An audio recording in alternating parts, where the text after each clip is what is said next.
Hello students, आज इस video में हम करेंगे CBSE board class 12th history के पार्ट नंबर 1 ईंटें मन के और अस्थियाँ यानी कि ब्रिक्स बीड्स एंड बोन्स के हिंदी और इंग्लिश दोनों माध्यमों में उन महत्वपूर्ण प्रश्नों के उत्तर जिनके इसमें बोर्ड परीक्षा में आने की पूरी संभावना है। तो अगर आप 100% अंक पाना चाहते हैं तो मेरी इस सीरीज़ को ज़रूर देखें, क्योंकि हम जो है एक एक पार्ट के अलग अलग इम्पोर्टेंट क्वेश्चन करने जा रहे हैं। तो शुरू करते हैं वीडियो को। तो पहला जो क्वेश्चन है वो है, हड़प्पा सभ्यता के शहरों में लोगों को उपलब्ध भोजन सामग्री की सूची बनाइए और इन वस्तुओं को उपलब्ध करवाने वाले समूहों की पहचान कीजिए। ये प्रश्न कई बार इस तरह से भी आ जाता है कि निर्वाह के जो साधन थे, तरीके थे वो हड़प्पा लोगों के, उनके बारे में बताइए। तो इसका जो उत्तर है वो इस प्रकार होगा कि जले हुए अनाज के दानों से ज्ञात होता है कि हड़प्पा सभ्यता के शहरों में लोगों की भोजन सामग्री निम्नलिखित थी। यानी कि जो अनाज के दाने जले हुए थे, क्योंकि जली हुई चीज़ में नमी खत्म हो जाती है और वो सालों साल तक कायम रहते हैं, तो वो सड़ते नहीं हैं, इसीलिए जले हुए अनाज के दानों से हमें ये पता लगा है। पेड़ पौधों से प्राप्त जो उत्पाद होते थे, जो उनसे मिलते थे, वो इसके अलावा गेहूं, जौ, चावल, सफ़ेद चना, तिल और बाजरा, ये सब चीज़ें वो खाया करते थे। और इसके अलावा जानवरों की हड्डियां भी प्राप्त हुई हैं, और वो जानवर में जो पालतू जानवर हैं वो हैं भेड़, बकरी, भैंस और सूअर। और इसके अलावा कुछ जंगली जानवर भी मिले हैं, जैसे वाराह, इसे जंगली सूअर कहते हैं, और हिरण और घड़ियाल। घड़ियाल जो मगरमच्छ के जैसा होता है, तो इनके भी हड्डियां मिली हैं उनके घरों में। तो इससे पता लगता है कि ये पालतू तो नहीं रहे होंगे, तो इनका भोजन वो करते होंगे। तो यह स्पष्ट नहीं है कि हड़प्पावासी इन जानवरों का जो शिकार है वो स्वयं किया करते थे या किसी आखेटक यानी कि शिकारी समूहों से उसे प्राप्त करते थे, यानी कि खरीद लेते थे। क्वेश्चन नंबर 2 है कि मार्शल ने, यानी कि जॉन मार्शल जो है, ने भारत को जहां पाया था उसे उसने 3000 वर्ष पीछे छोड़ा। यह कथन किसने कहा और क्यों कहा? तो जॉन मार्शल के बारे में ये किसने कहा था कि भारतीय इतिहास को उसने 3000 वर्ष पीछे तक ले गया, यानी कि हमारी सभ्यता को और पुरानी पहचान कराई? तो इसका जो सही जवाब है वो ये है कि उपयुक्त कथन जो है प्रसिद्ध इतिहासकार एस.एन. राव ने कहा है। और इसका कारण ये था कि मेसोपोटामिया के पुरास्थलों में हुए उत्खनन, पुरास्थल मैंने जो प्राचीन स्थान खुदाई में मिले हैं, उनके उत्खनन यानी कि खुदाइयों में जो हड़प्पा पुरास्थल में मोहरें जैसी चीज़ें मिली हैं, पर तब तक पहचानी ना जा सकी थी। वो मोहरें जो उस समय पहचानी नहीं गई, ऐसी मोहरें मिली हैं। और इस प्रकार विश्व को न केवल एक नई सभ्यता की जानकारी मिली, पर यह भी कि वह मेसोपोटामिया के समकालीन थी। तो यह सभ्यता को उन्होंने बताया कि ये सभ्यता मेसोपोटामिया के समकालीन थी, यानी कि उस समय के प्रमाण उपलब्ध कराए, जिससे पता लगता है कि मेसोपोटामिया और भारतीय सिंधु घाटी सभ्यता के अंदर व्यापार होता था, वस्तुओं का आदान प्रदान होता था, तो एक ही समय की है। तो इसकी प्राचीनता को उन्होंने साबित किया। क्वेश्चन नंबर 3 है, कनिंघम कौन था? हड़प्पा सभ्यता की आरंभिक बस्तियों की पहचान के लिए उसने किन वृत्तांतों का प्रयोग किया? किसी एक का उल्लेख कीजिए। तो कनिंघम के बारे में बताना है आपको। तो कनिंघम जो है भारतीय पुरातात्विक सर्वेक्षण के पहले डायरेक्टर जनरल थे, जो आर्कियोलॉजिकल सर्वे ऑफ इंडिया है उसके फर्स्ट डायरेक्टर जनरल थे। इनका योगदान ये था कि कनिंघम के समय पुरातत्वविद अपने अन्वेषणों यानी कि खोजों के लिए लिखित स्रोतों का उपयोग करते थे। तो कनिंघम की रुचि भी आरंभिक ऐतिहासिक और बाद के कालों से संबंधित पुरातत्व में ही थी। दूसरा जो इसका है कि आरंभिक बस्तियों की पहचान के लिए उन्होंने 4वीं से 7वीं शताब्दी के बीच उपमहाद्वीप में आए चीनी तीर्थयात्री जो थे, जो भारत में बौद्ध धर्म के ग्रंथ और बौद्ध धर्म का ज्ञान प्राप्त करने के लिए आए थे, उनके वृत्तांत जो हैं यानी कि यात्रा वर्णन जो हैं, उनका प्रयोग जो उन्होंने किया। और इसके अलावा कनिंघम ने अपने सर्वेक्षणों के दौरान मिले अभिलेखों का संग्रहण यानी कि उन्हें इकट्ठा किया, प्रलेखन किया यानी कि उनको रीराइट कराया, दोबारा से लिखवाया। और डी है, उन्होंने उत्खनन के समय सांस्कृतिक महत्व की पुरावस्तुओं यानी कि प्राचीन वस्तुओं को खोजने का प्रयास भी किया ताकि पता लगे कि उस समय के लोगों का सांस्कृतिक जीवन या सामाजिक जीवन किस प्रकार का था। क्वेश्चन नंबर 4 है, जॉन मार्शल कौन था? भारतीय पुरातत्व में उनके योगदान का वर्णन कीजिए।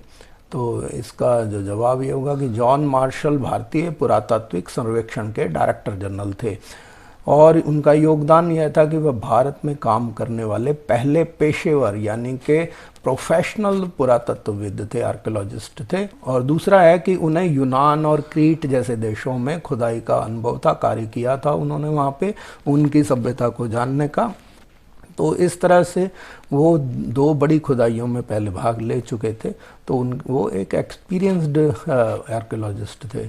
और तीसरा है कि उन्होंने 1924 में सिंधु घाटी सभ्यता की जानकारी विश्व को देकर उन्हें लगभग 3000 वर्ष पुरानी सभ्यता बताया और उसे मेसोपोटामिया की सभ्यता के समकालीन भी बताया।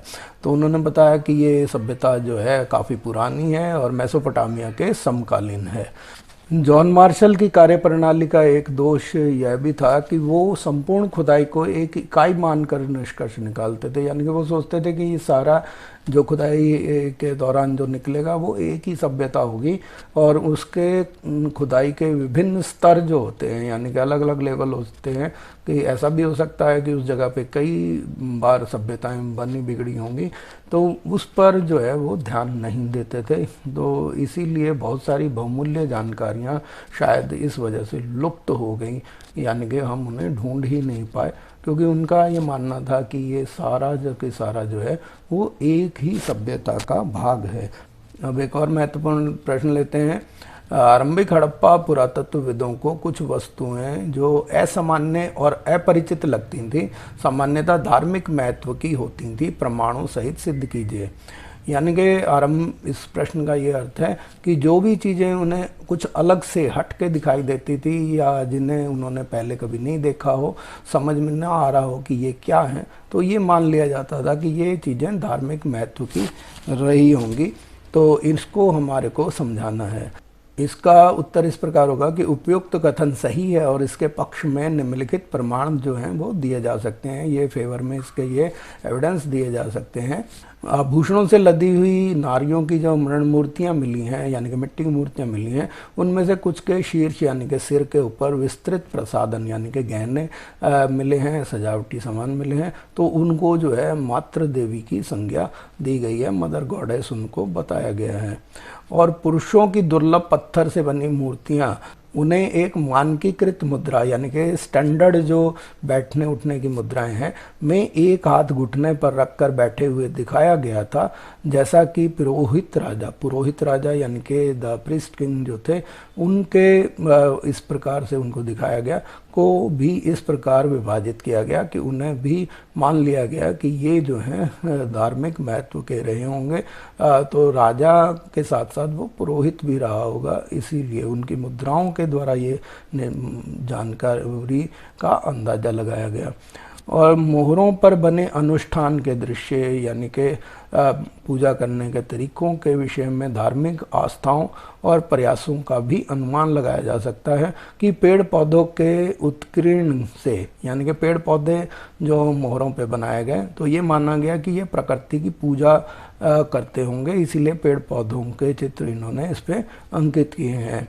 और पत्थर के जो शंक्वाकार वस्तुएं मिली हैं जो शिवलिंग की तरह दिखाई देती हैं, तो उनको लिंग के रूप में वर्गीकृत किया गया और ये माना गया जिस प्रकार हम शिवलिंग की पूजा करते हैं तो उसी प्रकार ये भी लिंग के रूप में उनकी पूजा करते होंगे। क्वेश्चन नंबर 6 है, पुरातत्वविद हड़प्पाई समाज की सामाजिक आर्थिक भिन्नताओं का पता किस प्रकार लगाते हैं, वे कौन सी भिन्नताओं पर ध्यान देते हैं? तो इसका उत्तर इस प्रकार होगा कि पुरातत्वविद हड़प्पाई समाज की सामाजिक आर्थिक भिन्नताओं का पता लगाने के लिए सामान्यतः कई विधियां जो हैं प्रयोग में लाते हैं। इनमें मुख्य जो हैं वो निम्नलिखित हैं। पहला है शवाधानों का अध्ययन, यानी कि जो मुर्दे जहाँ दफनाए जाते हैं उन कब्रों का अध्ययन करते हैं। तो शवाधानों का अध्ययन करने से जो है इसके बारे में जानकारी मिलती है। तो शवाधान जो है उसके गर्त की बनावट, यानी कि जो शवाधान का गड्ढा होता है उसकी बनावट एक दूसरे से भिन्न होती है, और कभी कभी शवाधान गर्त की बनावट एक दूसरे से बिल्कुल ही अलग होती। परंतु यह कहना कि विविधताएं सामाजिक भिन्नता का प्रमाण है ये कठिन है, लेकिन फिर भी इनकी बनावट से ये पता लग जाता है। जैसे कच्ची कब्रें होना ये बताता है कि ये सामान्य व्यक्ति रहा होगा, और पक्की कब्र है और उन शवाधानों के अंदर कुछ आभूषण या घरेलू उपयोग की वस्तुएं रखी हुई हैं, तो उससे ये अंदाज़ा लगाता है कि ये व्यक्ति जो है साधन संपन्न रहे होंगे। तो ये अंदाज़ा वो लगा लेते हैं। और स्त्री और पुरुष दोनों के शवाधानों में आभूषण प्राप्त हुए हैं, जैसे शंख, जैस्पर के मनके, सैकड़ों सूक्ष्म मनकों से बना आभूषण, तांबे का दर्पण, एक पुरुष की खोपड़ी के समीप शंख के 3 छल्लों, जैस्पर के मनके, सैकड़ों की संख्या में सूक्ष्म मनकों से बने आभूषणों को वहाँ पे प्राप्त हुए हैं। कहीं पर मृतकों को तांबे के दर्पणों के साथ भी दफनाया गया है। तो इनसे ये पता लगता है कि ये श्रृंगार प्रिय थे, और साथ ही साथ दर्पण का मिलने से ये पता लगता है कि ये सजने संवरने में बड़े विश्वास रखते थे और अपने आप को सुंदर दिखाने का प्रयास करते थे। इसके लिए जो है वो तरह तरह के आभूषण भी पहनते थे। परंतु कुल मिलाकर ऐसा लगता है कि हड़प्पाई निवासियों का मृतकों के साथ बहुमूल्य वस्तुएं दफनाने में विश्वास नहीं था, क्योंकि बहुत कम जो कब्रें हैं, जो शवाधान हैं, उनमें ये बहुमूल्य वस्तुएं मिली हैं। तो ज़्यादातर जो हैं शवाधानों में कुछ भी नहीं मिला है, या कुछ मामूली बर्तन वगैरह मिले हैं। तो विलासिता की वस्तुओं की खोज से भी उनके रहने का अंदाज़ा लगाया जा सकता है। इसके अंतर्गत पुरावस्तुओं यानी कि प्राचीन वस्तुओं का अध्ययन किया जाता है। साधारण रूप से प्रयोग में आने वाली उपयोगी वस्तुएं जिनका निर्माण सामान्य पदार्थों से किया जाता है सभी स्थानों पर मिलती हैं, जैसे चक्कियाँ, मृदभांड, सुइयाँ, झावा पत्थर। किंतु कीमती और विलासिता की वस्तुएं मोहनजोदड़ो और हड़प्पा जैसे बड़ी बस्तियों से ही प्राप्त हुई हैं, जैसे फ्योन्स से बने लघु पात्र, छोटे छोटे पात्र फ्योन्स नाम के पदार्थ से बनाए जाते थे, जो संभवतः सुगंधित द्रव्यों के पात्रों के रूप में प्रयोग होते थे।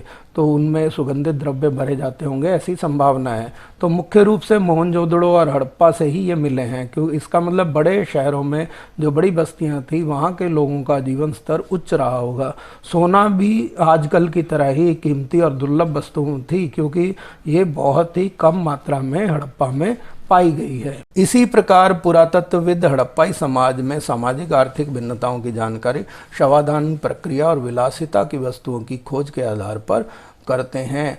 तो ये इसका संपूर्ण उत्तर है। आपको ये वीडियो कैसा लगा मुझे कमेंट करके बताइएगा। और अगर आप मेरे चैनल पर नए हैं और अभी तक आपने इसको सब्सक्राइब नहीं किया है तो रेड बटन दबा के इसको आप सब्सक्राइब कर लीजिए, और साथ ही साथ बेल आइकन भी दबा दीजिए, ताकि आने वाले वीडियोस के नोटिफिकेशन आपको सबसे पहले मिल सके। धन्यवाद।